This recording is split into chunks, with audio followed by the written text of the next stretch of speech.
I'm Colin, And I'm Megan. and this is Pet Sitter Confessional, an open and honest discussion about life as a pet sitter. Hey, we want to announce the giveaway winner right now, and the winner is Robin Carter on Facebook. Thank you guys so much for entering the contest, and Robin Carter, we hope that you enjoy the $50 Amazon gift card.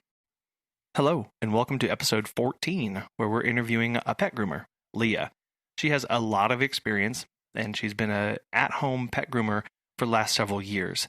She brings a lot of valuable experience and insights into a world that, quite honestly, I didn't know a whole lot about. So get ready to learn a lot about what it's like to be a pet groomer. Why don't you introduce yourself and tell us a little bit about what you do? I'm Leia. I'm a dog walker and a housecall groomer. I am 34. I was born and raised in Columbus, Ohio. I've been doing dog walks for about 7 years, and about 6 of those, or more than 6 years, I've been a groomer, a housecall groomer for a small company called Pooch. And then I've been 10 years in the animal field now. As well, I'm a certified veterinary assistant. And before I was a dog walker and groomer, I worked as a vet assistant and surgical assistant, and even before that as a dog daycare attendant. Yeah. I live in the country with my husband, our 2 small kids, and I apologize if there's any interruptions on their part. Okay. 5 dogs, 4 cats, and a dozen chickens. Wow, you have your hands quite full. Yeah, I do. So, what's it like being a groomer? I love doing grooming. It's great to learn a lot of new techniques and using like new equipment, like new scissors or new clippers, and to get to see how that improves my groom, whether it be the speed or the quality, is pretty awesome. I also like a good blowout of the coat. That's pretty satisfying. And as well, like seeing those before and after transformations are always great. It's so rewarding to see those. Yeah, I'm sure taking it from something that might not look too good, or a dog that doesn't quite have that sparkle in its eye, to that full transformation, and really satisfying to see that tangible effect that you have on an animal. Yeah, and that's why I like to do before and after pictures, so you can really see physically, even just in the picture, how much of a change you can see in their face. Sure. Yeah. So how do you balance doing both grooming and dog walking, pet sitting kind of thing in your life? Well, I like the balance of doing both. I've been doing both for the majority of the time I've been at Pooch.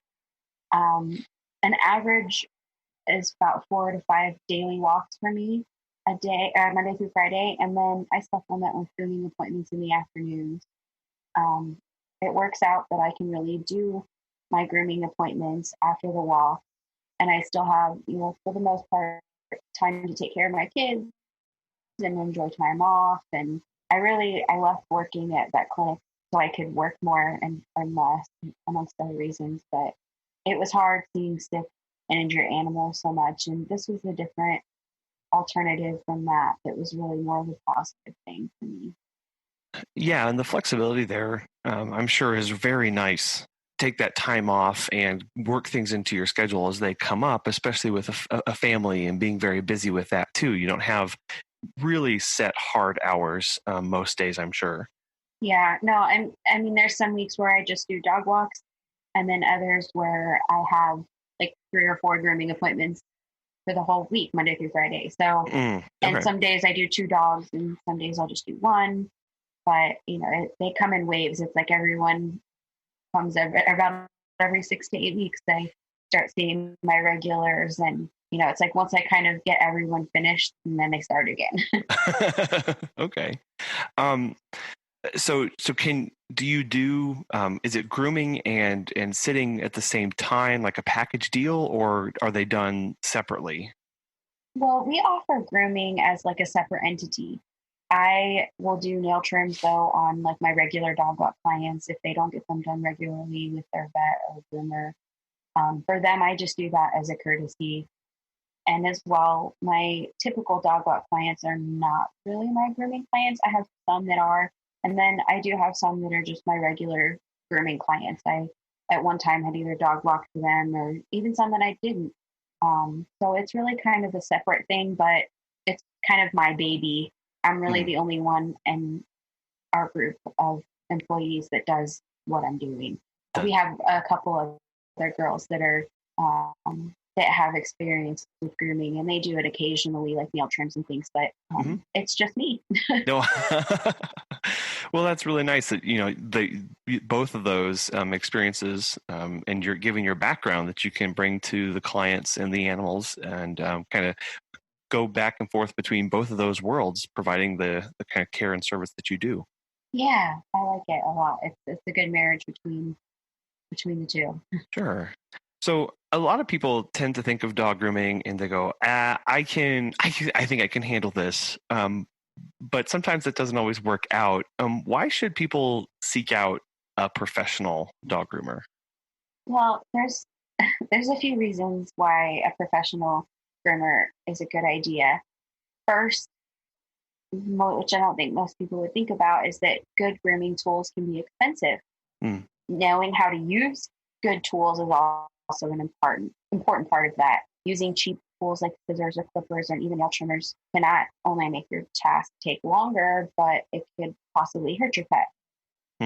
Really, when you get what you pay for as far as grooming tools. And the whole point of grooming is to have it done as quickly and as safely and as less stress as possible for the pet. And secondly, and really kind of one of the most important things, is that if it's not done correctly, it can hurt them. Like I said, and even a trained groomer can easily nick a pet with clippers or scissors, or even clip the nails with nail trims. And I've trimmed thousands of nails, and yet occasionally, once in a while, I'll hit the quick of a nail. It can happen to anyone. Yeah. And it's the groomer's job to do the best they can and do it as quick and as safe as possible, and experience and doing that makes that possible. Most of the clients that I have like the time and convenience of having someone come to the house, because most of my clients are, out shopping, or they're doing something around the house or at work when I come. And so they don't have to take them anywhere. They don't have to do anything. A few hours after I get there, their pet's all clean and happy and they're done, and they can go back to doing whatever they need to do. Right. No, I really like that of, I tend to get that mindset of, well, they're just clippers. I can go buy a $20 pair of clippers, and I think I can do that. But it's not just having the tools, it's knowing how to use them. And then, as you touched on, that I really liked, was providing a safe environment, providing a happy environment, that if you don't have all that experience, you're probably not going to be bringing to the table. And it's probably not going to go very well for the pet or the owner. Yeah, I hear it a lot from clients, and they'll say, I tried to do it myself, but I didn't know how to do it right, or they didn't like me doing it. So I'm like, well, that's why I'm here. Ta-da. Yeah, ta-da, here I am. Yeah. So we've touched on it a little bit already, but what kind of grooming exactly do you do and provide? Well, I am basically a housecall groomer. So I come to the house with everything I need, with all the tools, products, with the exception of towels. I have the owners provide those, so that is more of a sanitary thing. It's just one less way that I can bring in any sort of contaminants. It's one less smell I'm bringing in. If they have their, being dried with their own towels, that's the scent from their own home that they are, getting rubbed down with, versus me that could have a million other dogs that I've dried that towel with, etc. Right. But I really have them just provide me with a little area other than towels. So I groom usually in like a kitchen or a bathroom area. I sit down on the floor with most of the pets. I notice that they tend to like 4 feet on the floor. It's just more comfortable for them. They can move around. They can lay down. I tend to groom dogs that don't like to necessarily leave the house, or they get anxious or can be nervous around other dogs. All kinds of different things, heart conditions, medical conditions. And so it's just nice that they can kind of take it easy. And then once they're done with their grooming, they're done. They can, go back to doing what they're doing. I mean, I have dogs that will lay in their dog bed while I blow dry them after their bath. Mm. So it's not your, typical way of having a dog groomed, but it works well for elderly pets or those ones with medical conditions or that are nervous. Yeah. And those are my typical clients. I don't, I don't do any show cuts or anything like that. I'm not some spectacular, perfect groomer, but I go with the motto of comfort over vanity.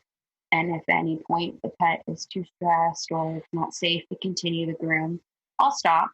Because safety is my number one concern when grooming a pet and really doing any of work with pets. Safety is the number one concern, and the pet's comfort is really the next. So I try to just do what's best for each individual cat or dog that I put my hands on. I really love those two things. I mean, the first part where you said that you don't bring your own towels over, and that's a detail that I would have never thought about. Is that when you're doing that, there's potential for contamination or bringing in other things that could make a dog sick, and then just the nervous factor of that's a whole new smell, and you are trying to minimize as many new introductions as possible with this kind of grooming. And so when the pet's relaxed, it helps with that safety aspect because you don't have an animal that's just freaking out and highly stressed. So you're able to do a safer cut, and the pet is able to be more comfortable in that process. And then your quote comfort over vanity is just I love that because it really speaks to that idea of the pet needs groomed, but comfort has to come before making sure it looks perfect or quote unquote perfect. Yeah. Right. And I really love that. Thank you. Yeah, it's my mantra, comfort over vanity, because, I'm not doing the typical, your pets that are being groomed like it's a show dog. Those are not my clients. I'm doing, elderly pets, or pets that are nervous or, for whatever reason, the house call is just the best fit for them. Right. Yeah. And that's a service that I didn't even know existed, is that a groomer could come to you. I've heard of people bringing around vans or, and people, so you would pull up the van to your front door and then you would take your dog into the van, but you're coming into the house. It's just a whole nother step, a whole nother level of care and consideration for the animal at that point. Yeah, it really is. It's a more personalized approach, I feel like. Yeah, no, that's really great that it's fast, it's reliable, it's safe. I think that's a really big thing that you keep pointing out here, is that the safety aspect of it too, is this being able to have all of that experience and know exactly what to do is such a huge part that I'm sure a lot of owners, as you've seen, kind of get over their head pretty quick. Yeah, we've had a lot of even dog walking clients that go to groomers and they get kennel cough and, things like that, or come home with fleas or doggy daycares, things like that. So those things can happen really anywhere. But the nice thing about like eliminating all of those factors for just having the house call groomer come to the house, I'm eliminating. That's why I don't bring my own towels. Right. I have them provide the towels so that I'm not bringing anything that I can't sanitize or clean ahead of time. Right. So that there's not the cross contamination. Yeah. To keep everything really as safe as possible. my common theme. No, and that's big. And again, that's something that people wouldn't even think of. So that's really neat. Yeah, I like to be one step ahead as far as how things are going for even dog walking and obviously for grooming too. Yeah. So you've mentioned it a little bit already, but could you tell us a little bit more about what kind of grooming you do? Okay. So with the house calls, I bring, which I kind of touched on a little bit already, I bring everything I need. I have all the tools, the products, with the exception of the towels. I have the owners provide those and really a place for me to groom. I typically do like a bathroom or a kitchen area. Most smaller pets I usually will bathe in the sink or a sink. And then dogs I usually that are really larger than 20, 25 pounds, they get bathed in usually a bathtub or a walk-in shower depending on the setup. But I kind of try to groom in a smaller space as far as not super large and wide open, just because it's easier to keep them to stay with me.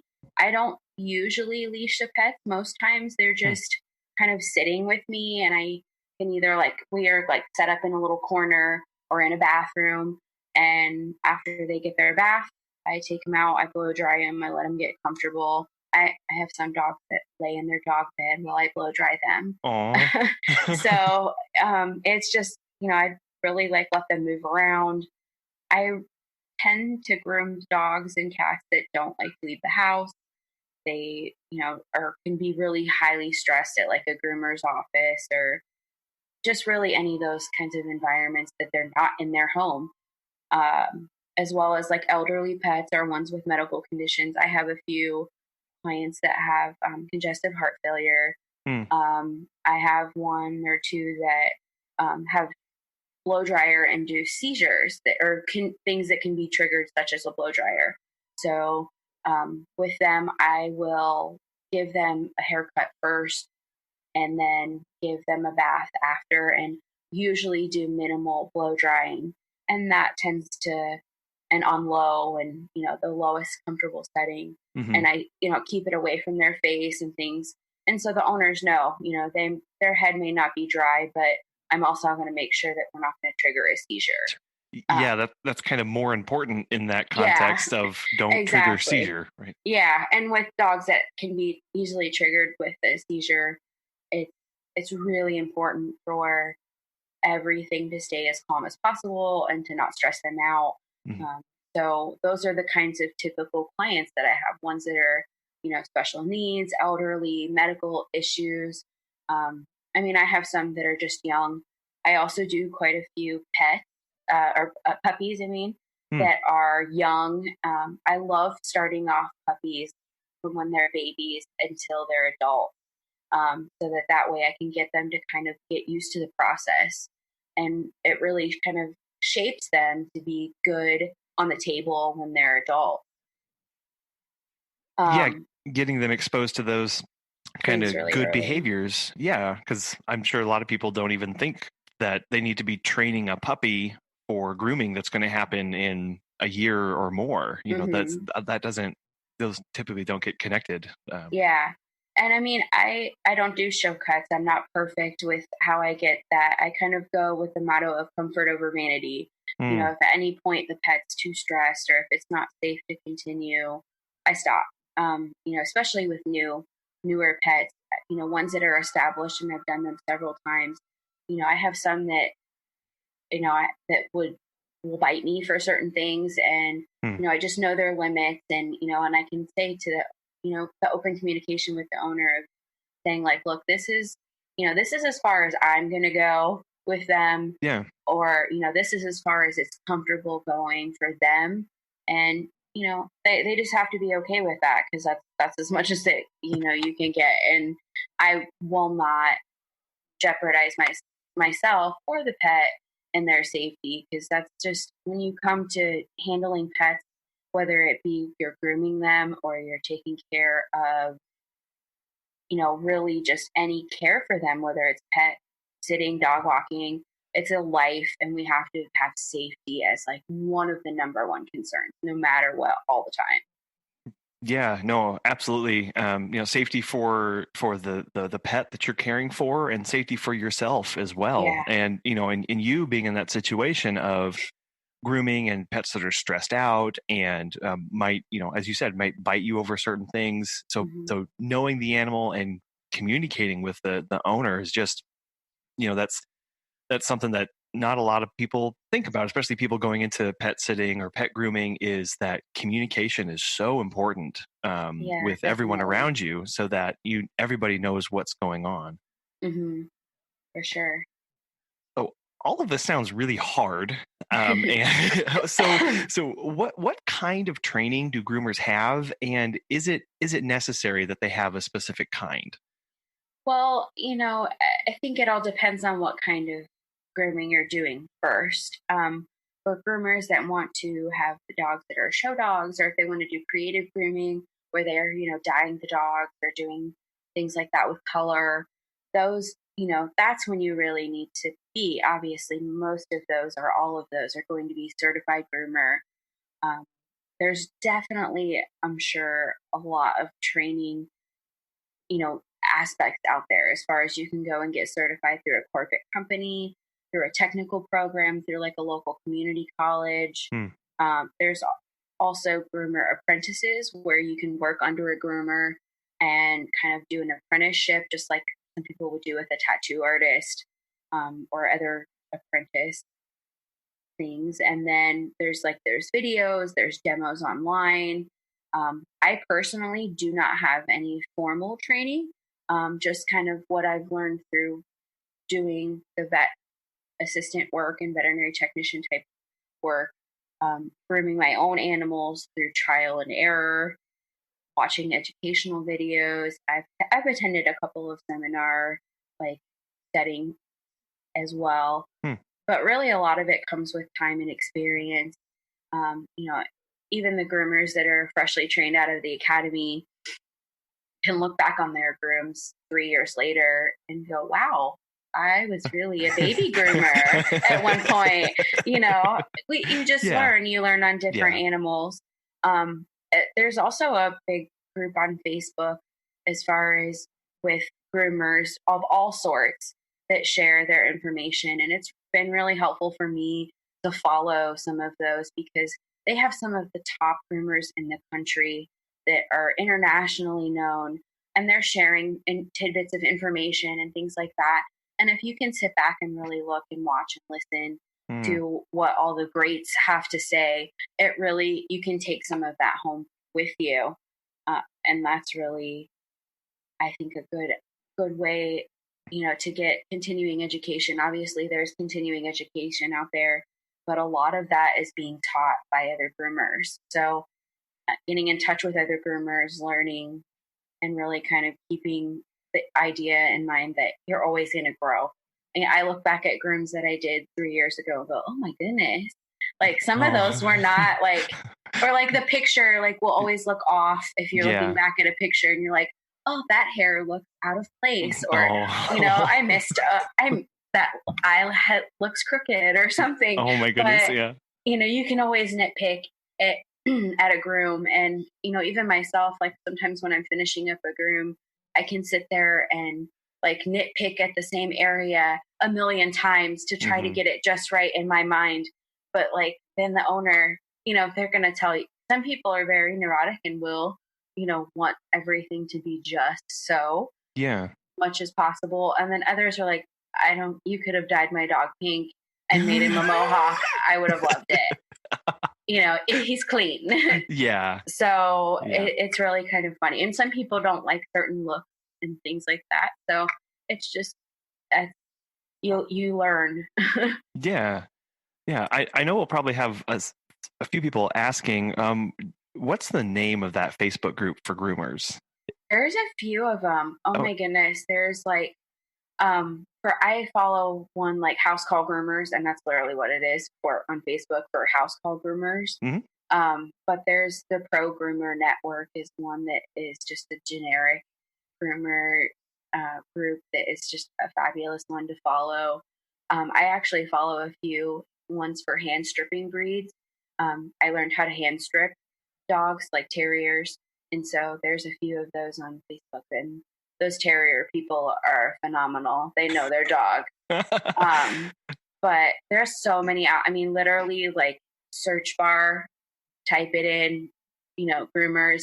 I mean, there's groups for groomers that are groomers or bathers or bathers only, PetSmart. I mean, you can find yourself some information out there very easily, and you just have to look. Just there's a whole world out there. I'm gonna show some ignorance here. Hand stripping. What is that? Yeah, sorry to drop that bomb on you. No, that's fine.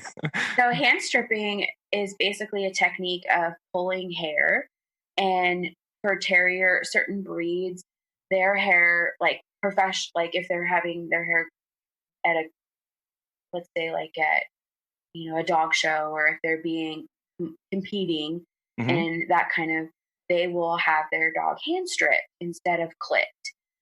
When you do clipping, like, if you cut down with like dog clippers, just generic all over, let's say, for example, an Airedale Terrier. An Airedale, their coat eventually will be soft and kind of not as coarse and as wiry as it will be if you hand strip.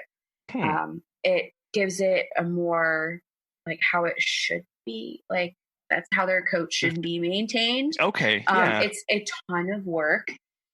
It's all done with your hand or with a stripping tool.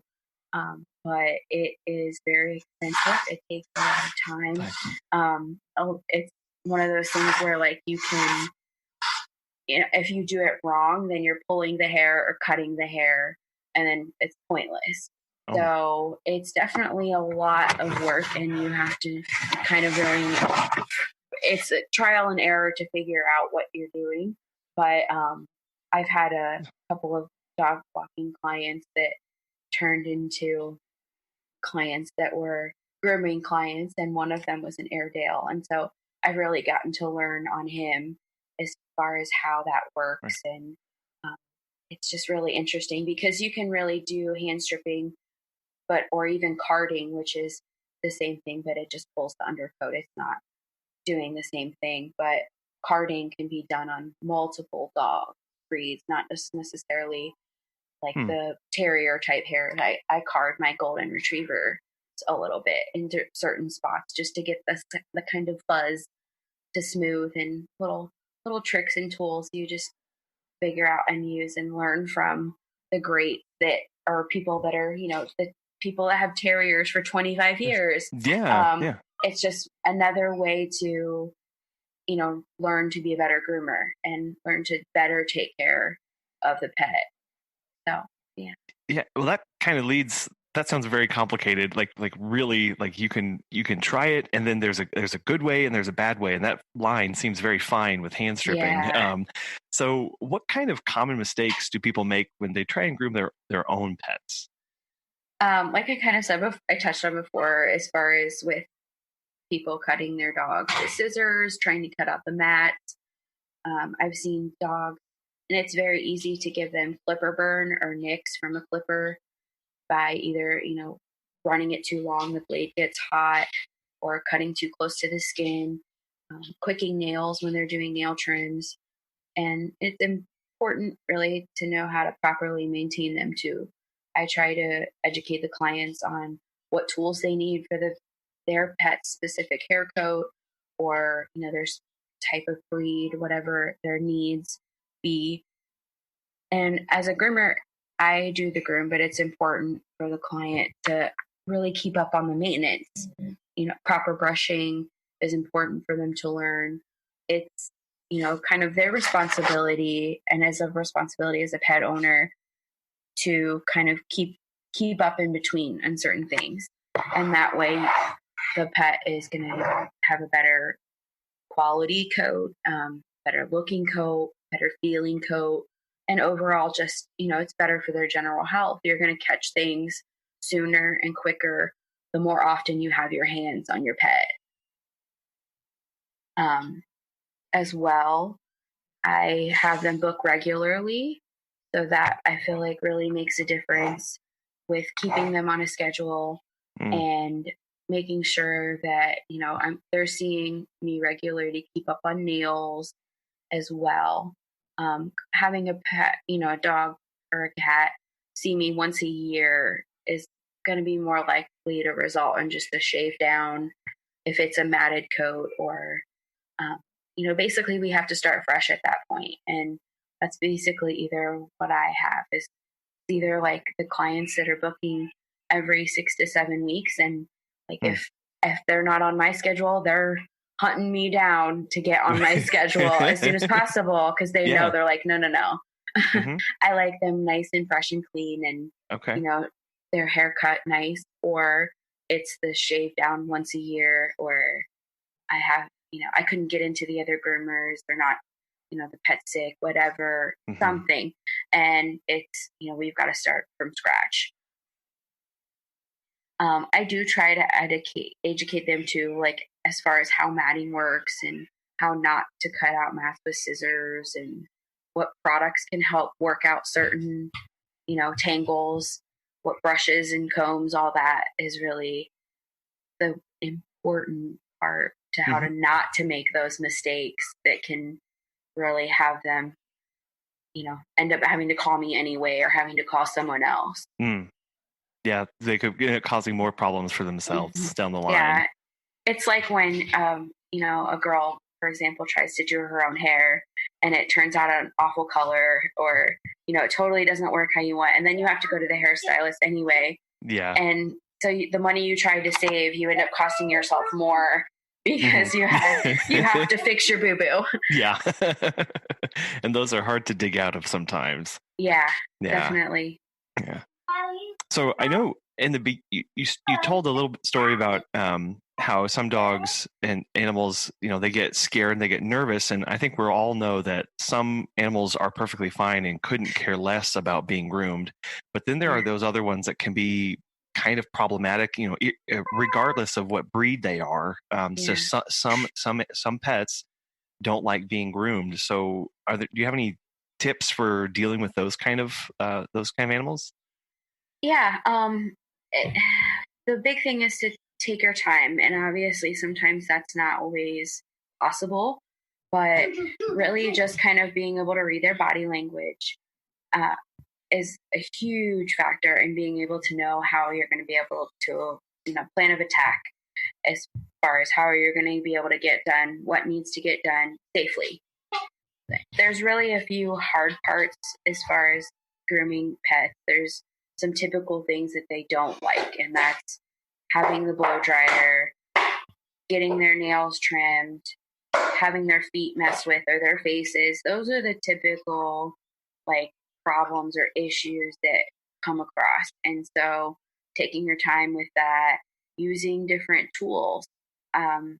There are things out there that can really make those little tasks much easier if you use them. There's an example, for example, there's a thing called a happy hoodie that you can use on a dog. It's basically like a towel material and it's sewn together in a circle, and they wear it around their ears and their neck. And it kind of is a little tight so that it gives a little bit of pressure, but it can keep their ears clean, or basically keep their ears dry while they're getting a bath as well. It can muffle the sound of a blow dryer. Oh, cool. For kitty, I've used it on kitties before, and it acts as a calming, where instead of scruffing them by the neck, it just kind of does a freeze. They're like, freeze, I'm not going anywhere. I've had that work. And for some kitties, that does not work. Oh, no. But those are little tools like that. I use the happy hoodie. I've had pets that have had calming treats. The owner leaves a couple of calming treats for them. That can help. I also find that pets seem more comfortable on the floor. They like all 4 feet on the floor. Okay. A lot of dogs that may be dancy or prancy on a table or on a grooming table, for their nails or for, really any other, grooming their feet. If they're on the floor, they can sit in my lap, or I can hold them in my lap and be able to safely restrain them or hold them and be able to trim the nails or trim their feet. And then they can, as soon as I'm done, they roll, I can put them back on the floor and they're done. Wow. So it's little things like that. Obviously, using a muzzle is another one that is a tool that can really act as a distraction. It's not necessarily just to keep them from biting me. It's also something that can give them something else to focus on, so that they can, a lot of those kinds of things lead to a paralyzed effect, which sometimes the paralyzed effect works in the groomer's favor. Clearly, Yeah. moving their hand or pulling their hand away isn't something that, it's going to take you a while to hold that foot still to be able to get it done. Yeah. But if you can, hold them in your, like a little dog, for example, you would hold them in your lap and you can hold their foot enough so that you can hold it steady yourself. Normally, like in a grooming shop or something like that, they have access to other people. They can pull in someone, just like at a vet clinic or something they would do too. And you can pull a secondary person in to have them help hold for nails or things like that. I do sometimes the pets that are at home if they have problems with nails, or I even do some house calls it's just coming to the house for nails. The owner will hold the pet. I have them hold them a little, I teach them how to hold them so it can keep me safe, them safe, the dog safe. I can clip the nails. The dog, was just held by mom for 20 seconds or so, and so those are other things that I can, do to kind of I may not necessarily be able to have that access to for them at a groomer's. It's, a salon, things like that. So where they can have that quick, easy area and just be in and out. Really, other than that too, being able to just learn what can trigger as far as medically, like for the seizure dogs, I know that, when you start to blow dry by their face or by their neck or their ears, that's when they, may start to get the symptoms of like they could trigger a seizure, where licking their lip, having kind of like a tick or something like that. So those are just little things like that where I can stop, or, just to say to the owner, like we have that communication of knowing like, okay, so I'm not going to be blow drying his head more than, just a very little bit, because I don't want it to trigger a seizure or, things like that. Or I will do what's called a dirty clip, and I clip them before they're clean. It's not ideal because you can obviously, once the coat is clean and bathed and you've blown out hair, all the extra dead hair and things like that, you're going to get a smoother, more, even groom.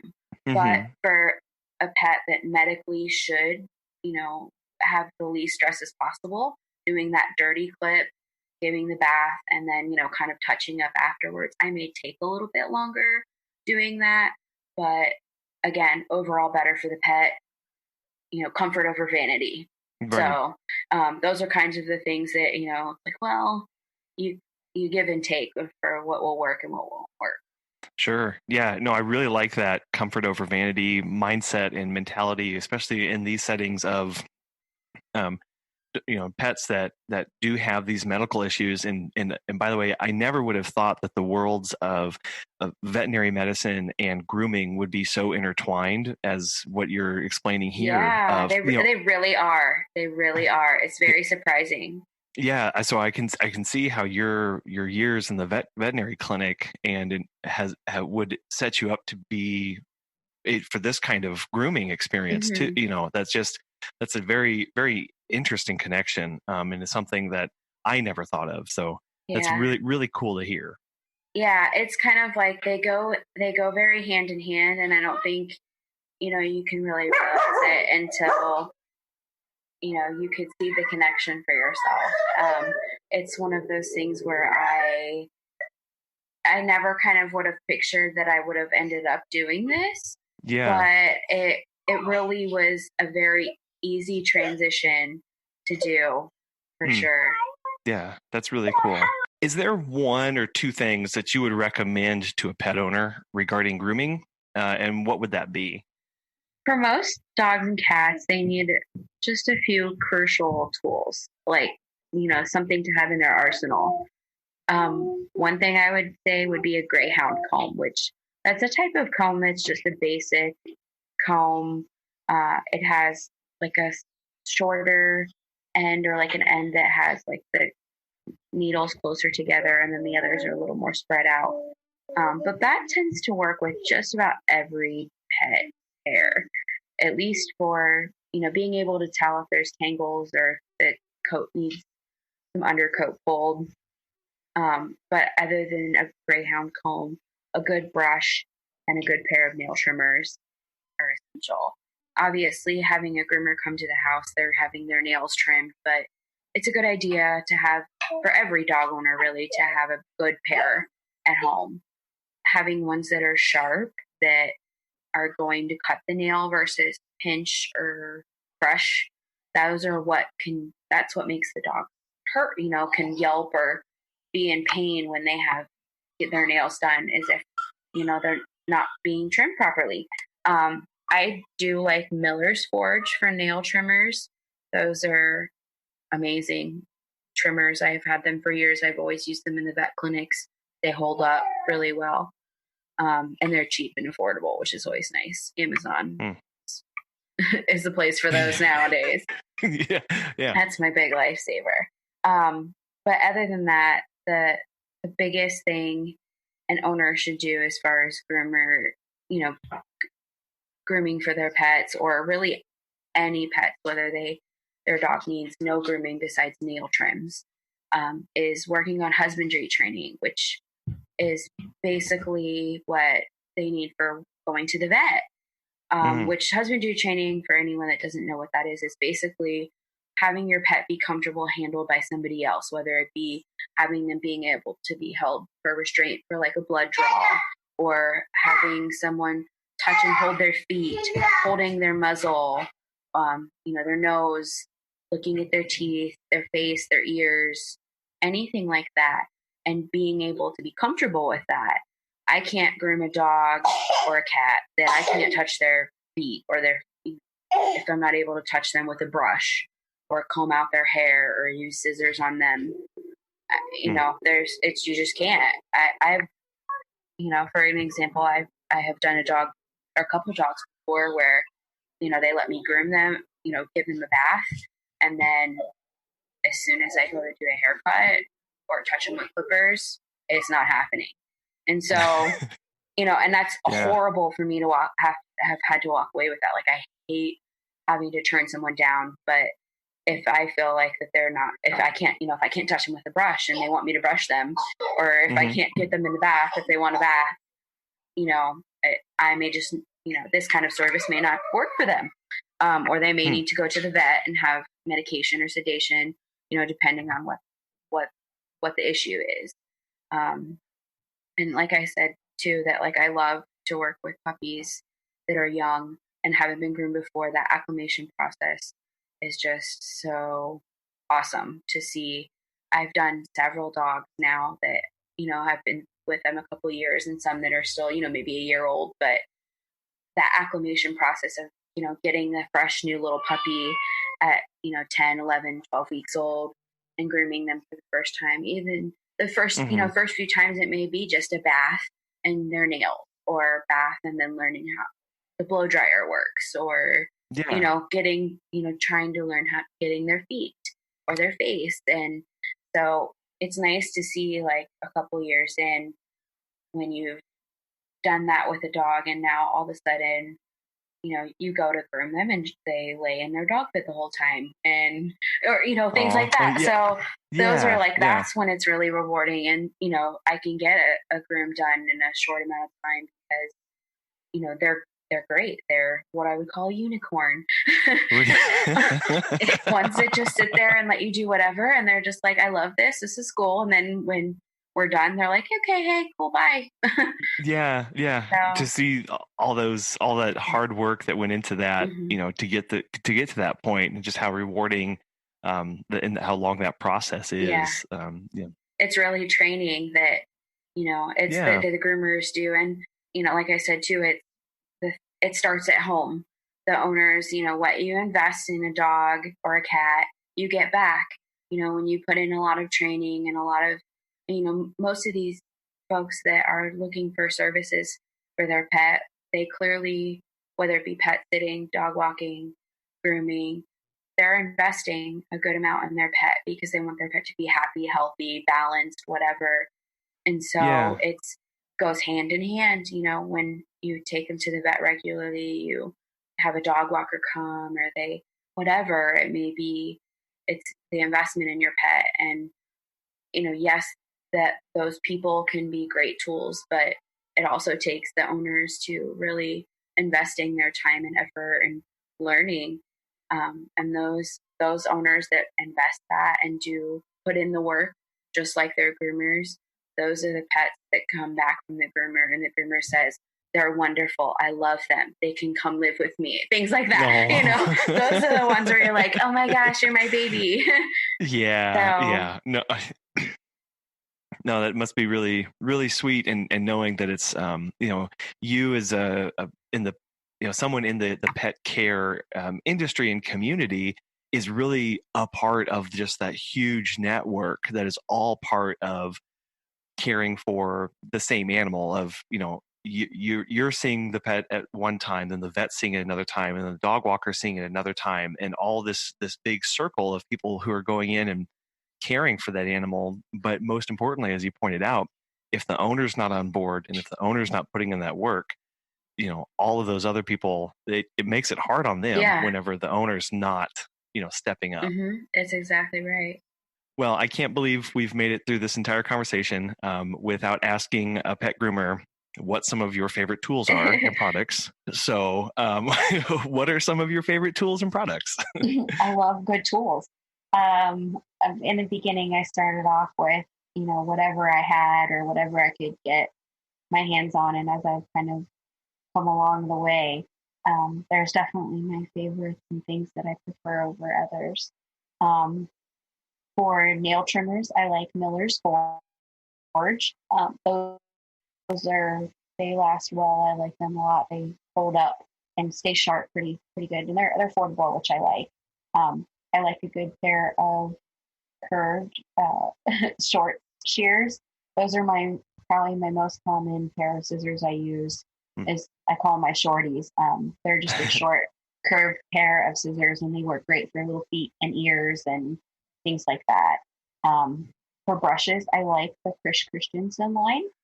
They're pricey, some of them, but they're worth it. I mean, their products they stand by their products, and they're worth the money that you spend on them. Their shampoo line is a favorite of mine too. I like their stuff for not only like my clients but my own dogs. Their whitening shampoo works great on my little dog Lola. And for clippers, I like the Wall Reveras.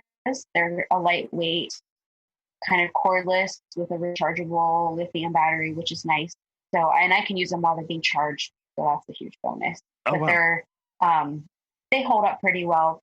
And this style and type of clippers may not be like the best for like a high volume groomer or somebody that's, grooming a ton, but they work for me. And I've used this type of clippers really since the beginning of, working even at vet clinics and things. I've used these clippers. So I really tend to like those. I have another style that are a 5-in-1 blade, and they're heavy, they're loud, and they have a cord, and they're just not my favorite.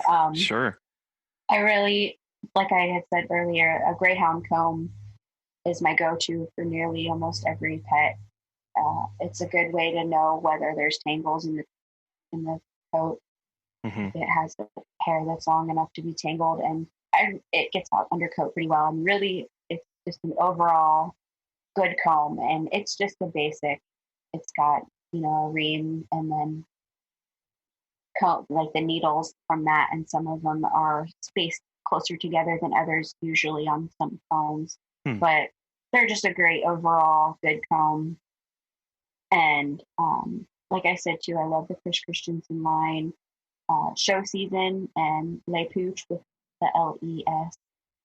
Le Pooch, not La Pooch like the company I work for, but both of those are great shampoos, conditioners. They're a little more pricey preferences, but once in a while I like to use those just because they smell amazing. And some of the more affordable ones are like Chocolate Clean, Esprit, Isle of Dogs. Those are great. The Show Season quick dry spray is a godsend. That really helps.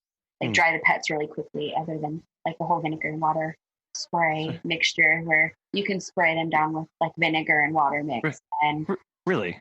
Yeah, and it's supposed to dry the coat a little faster. I mean, I think it works. As long as you don't use so much, like too much, your pet won't smell like vinegar when they're dry. But it's just I've heard of a lot of groomers that use that as a little trick, and it works, I think. But I personally like the quick dry spray a little better. I think it smells better.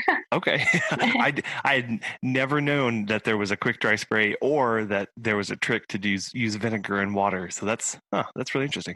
Yeah, I feel like, I've groomed dogs that I've groomed that before I would use any of that, it would take, it could take forever to blow dry. And that also has to do with the dryer too. But when you can cut, that's another reason why having good tools is it's even a blow dryer. If my blow dryer takes 45 minutes to blow dry a dog versus if I can cut that down to 15 minutes. Oh yeah. That's way better for the pet and for me. Yeah.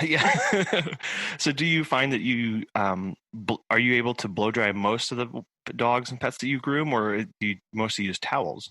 It depends. And some dogs I like that are, that special circumstances where I cut their hair before they get a bath. Those I tend to towel dry for the most part and only put a little bit of the blow dryer on them. But most of the clients that I do that are getting baths are long enough hair that they warrant a blow dry. Okay. And then is there a place that you like to go mostly to look for supplies that you'd recommend starting at? I like Amazon. Amazon's a good place that, for the most part, I've found different things from there that have been pretty good. But there's a website called lovegroomers.com. The guy who runs it is fabulous, and he has a good variety of products, and he ships like the fastest in the world. It's amazing. He's like all the way out on the other side of the country, and he'll get you something in 2 days. Oh, geez. But that's one that I really tend to go to as far as it's a good groomer site. And I kind of get lost in all the other ones because they have like big order minimums and stuff. But really that one is just Love Groomers is the one who I tend to use the most. And then the good old Amazon, because you get you most everything in 2 days. Sure. Yeah. It's kind of hard to beat that, but yeah.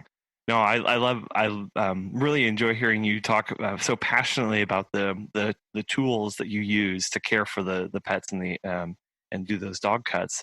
It's not, I don't tend to think about that whenever we take our pet to the groomer, or even whenever I go get my own haircut. I don't put much thought in what they're using or what the name of it is, but to hear you talk about that these are tools that, there's trial and error, there's preference behind them, that getting what you pay for with the prices and that kind of stuff, like it's a whole nother world that I know I don't, and I know many people also don't think of as well. Yeah, you can really dig down a rabbit hole, but it's, when the pet is our number one concern, that you can kind of go back and break down every aspect to how the best to care for them. And it's exciting sometimes when you can find things that make a huge difference and you can tangibly feel or see the difference. And it's awesome. Yeah, exactly. See that transformation, like you started, like you talked about at the very beginning, was these are tools that help in that transformation. These are tools that help in providing that service to the animal. So as we kind of wrap up here, you can feel free to share some of your best or worst clients over the years. One that stands out for me would probably be my first regular client, grooming client, that was a dog that he had bad hips and was just kind of notorious for being nervous at the groomers or going to the vet. He had to be muzzled at previous groomers and even at the vets for nail trims and things like that. He also had another dog that lived with him who was she was fabulous, very sweet, just nervous little Nellie. She just shook the whole time. But he would, he was a great dog. He was a very sweet dog. He just didn't like certain parts of his body being messed with. But I took them on as a client, and I groomed him for about 5 years or so before he passed away. I would go slow with him, work around kind of his quirks, with parts that he didn't like being brushed out in certain areas. So I would muzzle him for those parts, but just to kind of give him something else to focus on. And then really taking our time. I mean, it would take me probably a half an hour, sometimes even an hour longer than I would say a normal grooming session for him sometimes, because getting all the, undercoat out and just taking the time to go slow. He had gotten to the point where, he understood what I was doing and not nip at me as much or not really get growly or anything like that. He really was good for me almost from the very beginning. But when he passed, that last day that we had the last groom, I didn't muzzle him. I mean, we took a little longer. It was just really like a comfort groom. I, didn't need to clean him up a whole bunch, but he, at the end of it, I kind of was just, I cried, and it was, I hugged his owner, and the next day I brought her some flowers, and, they were the sweetest people. And it just, it was a hard one, because it was like he was my first, and he was like the poster child for the kind of client what we did the services for. And so it was just one of those things where he stuck out and always sticks out to me as being so important. And Tucker was a good boy for sure, and it was an honor to really take care of him and to be, help him be comfortable in the last bits of his life, when sometimes he wasn't always comfortable with, his aching body or his hips being bad. And so that was really one that sticks out for me more than anything. And so that's kind of how everything got started with Pooch and grooming, and kind of being on this journey that we've ended up on.